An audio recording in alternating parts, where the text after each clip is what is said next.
আন্তর্জাতিক মাতৃভাষা দিবস উদযাপনের প্রস্তুতির সবশেষ খবর জানাতে কেন্দ্রীয় শহীদ মিনার থেকে সরাসরি যোগ দিচ্ছেন সহকর্মী মাহিন আরাফাত।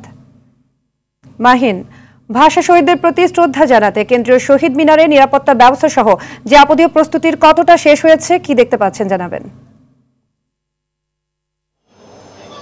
জি সাদিয়া, আপনি যেমনটি জানেন আর কিছুক্ষণ পরেই আমাদের যে কাঙ্ক্ষিত ভাষা শহীদ দিবস অমর 21শে ফেব্রুয়ারি উদযাপন শুরু হবে এবং এর জন্য যে সার্বিক পরিস্থিতি যদি আমি আপনাদেরকে জানাতে চাই যে এই কেন্দ্রীয় শহীদ মিনার প্রাঙ্গণের সার্বিক যে পরিষ্কার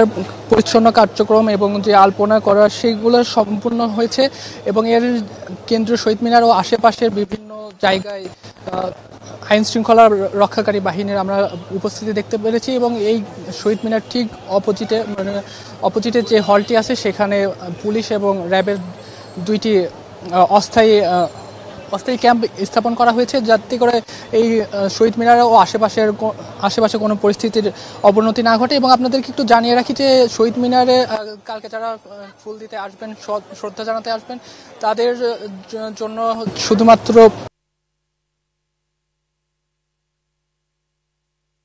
দোয়েল চত্বর, হাইকোর্ট ক্রসিং, সিএসসি ক্রসিং ও শহীদুল্লাহ ক্রসিং দিয়ে তারা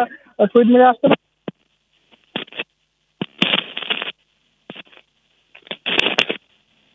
সিএসসি থেকে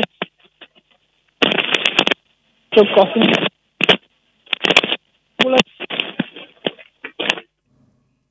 মাহিন, ধন্যবাদ আপনাকে।